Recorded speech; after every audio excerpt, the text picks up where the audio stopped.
ආයිබෝවන්. මේ ගැන දැනගෙන හිටියේ නැත්නම් ඉක්මනින් වයසට යාවේ. අපි මේ මොනවා ගැනද අද කතා කරන්නේ?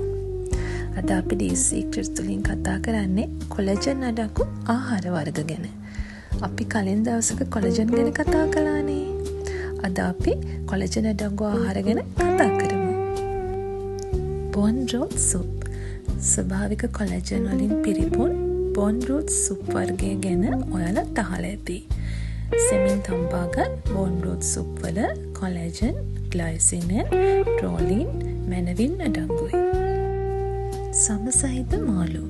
මාළුන්ගේ සමයි ග්ලයිසින්, ප්‍රෝලීන් නැති අතර මාළුවල ඇති ඔමේගා 3 සමාලුත්තඩියාවට හා කොලජන් නිෂ්පාදනයට හේතු වෙනවා. සැමන් හා සාඩින් වගේ මාළු උදාහරණ ලෙස දැක්විය හැකියි.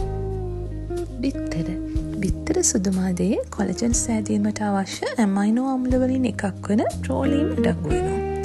කහමදයේ විටමින් A, D හා බයෝටින් අඩංගු වෙනවා. මෙමගින් සමාලුත්තැඩියා කිරීම හා කොලජන් සෑදීම සිදු කරනවා.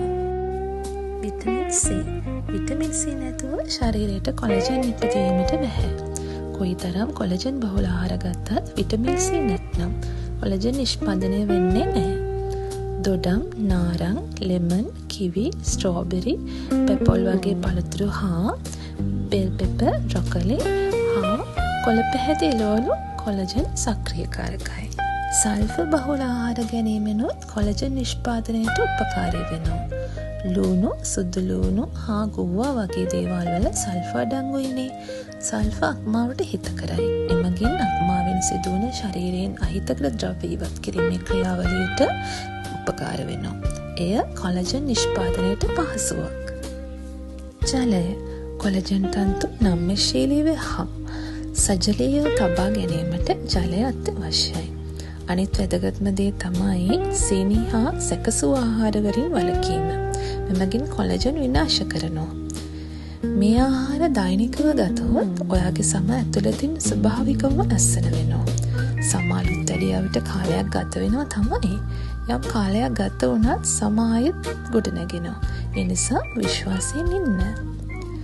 සුන්දරත්වය කියන්නේ සමට පිටින් ආලේප කරන දේවල් නෙවෙයි. ඇතුළාන්තයෙන්ම ගොඩ නැගෙන දේට.